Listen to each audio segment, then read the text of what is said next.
జై సద్గురు బ్రహ్మరాజుకి జై.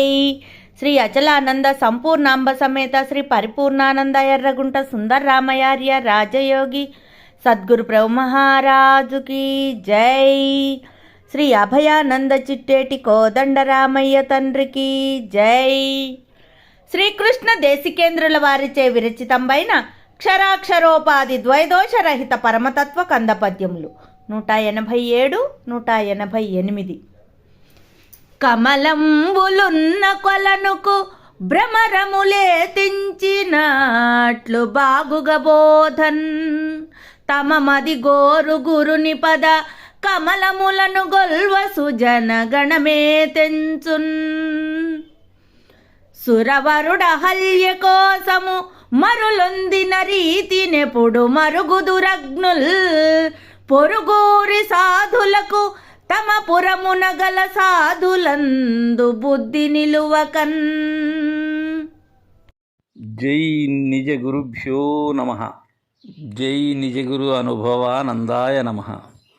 శ్రీమద్భాగవత కృష్ణప్రభు దేశికేంద్రుల వారి కందపద్యములలో ఈరోజు 187, 188 కందపద్యాల్ని ముచ్చటించుకుంటూ ఉన్నాం. నాయన శిష్య, కమలంబులున్న కొలనుకు భ్రమరము లేతించినట్లు బాగుగా బోధన్ తమ మదిగోరు గురుని పద కమలములను గొల్వ సుజన గణమేతించున్. సుజనులైనటువంటి సశిష్యులైనటువంటి వారు ఎవరైతే ఉంటారో వారు ఎక్కడికి వెళుతారు అనే విషయాన్ని చక్కగా తేట తెల్లం చేస్తూ ఉన్నారు నిజ గురుదేవులు. భ్రమరములు ఎక్కడికి వెళుతాయి? కమలంబులున్న కొలనుకు వెళుతాయి. ఎందుకని? వాటికి ఆ పద్మములలో ఉండబడేటువంటి మకరందాన్ని గ్రోలేందుకు వెళుతాయి. అందుకోసం ఆ సరస్సుకు వెళుతాయి. కానీ ఆ సరస్సులోనే ఆ పద్మముల యొక్క అడుగు భాగముననే ఉంటాయి కప్పలు. ఏనాడు కూడా అవి ఆ మకరంధాన్ని గ్రోలలేవు. ఎక్కడ నుంచో సుదూర ప్రాంతము నుంచి అరుదించినటువంటి ఆ తుమ్మెదలు ఆ పద్మముల యందలి మకరంధాన్ని గ్రోలతాయి, సేవిస్తాయి. తద్విధానంగానే గురుని యొక్క పద కమలాలను కొల్చేందుకు ఎందుకని సరైనటువంటి భ్రాంతి రహిత సాంప్రదాయ పద్ధతిని ఎరిగేటువంటి సశిష్యులైనటువంటి వారు, వారికి ఆ బోధ మీద మక్కువ కాబట్టి వారు ఎక్కడికి అరుదిస్తారు? గురుని పద కమలాలను కొల్చేందుకు అలా వెళ్తారు వాళ్ళు. గురు పద కమలములు ఏవి? 12, 16.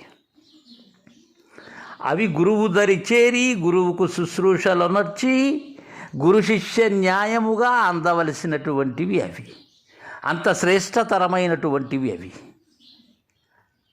అవి ఎలా వస్తాయి? గురుమూర్తి స్వరూపమునకు ఉండబడేటువంటి గురు పాద పంకజ ద్వయాన్ని ఎవరైతే అర్చిస్తారో అలాంటి వారికి అందుతాయి అవి.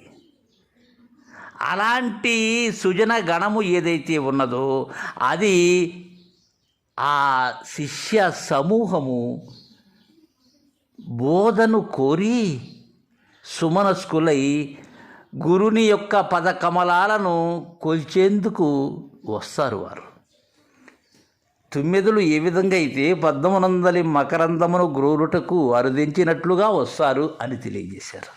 తదుపరి 188వ కందపద్యంలో ఈ పరిపూర్ణ బోధకు అనధికారులు ఎవరైతే ఉన్నారో వారిని గురించి చెప్తున్నారు.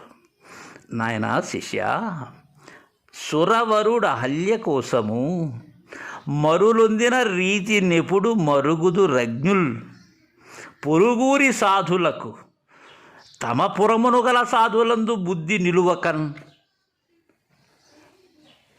ఎలా అంటే మన సమీపంలోనే, మనమున్న దగ్గరే, మన గ్రామములోనే అశరీరులైనటువంటి నిజ గురుమూర్తులు ఉంటారు.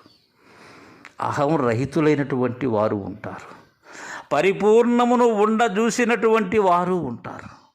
కానీ వారిని మనం ఏనాడూ గుర్తించలేం. వారిని మనలాంటి వారి వలె తలస్తాం.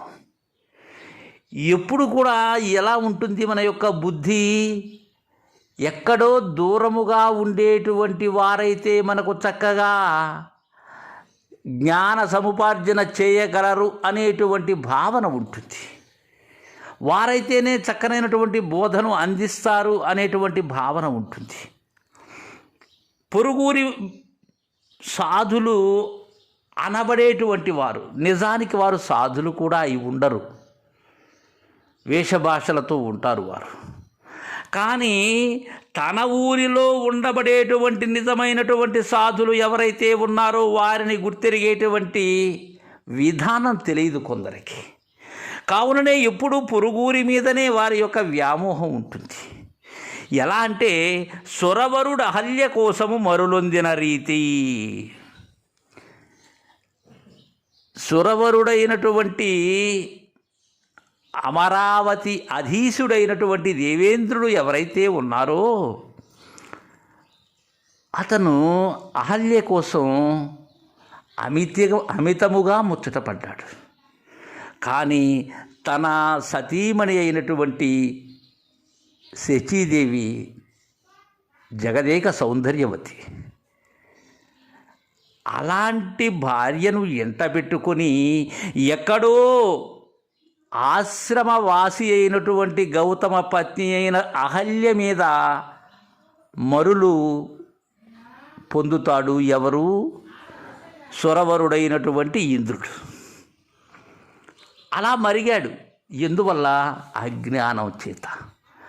అలాంటి అజ్ఞానం చేతనే ఏమయ్యాడు? తుదకు శాపగ్రస్తుడయ్యాడు.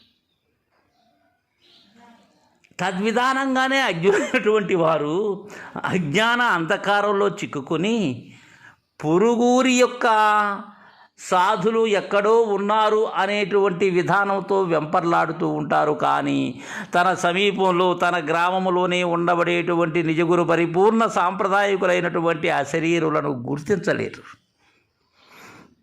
కారణం బుద్ధి నిలకడ లేని కారణముగా.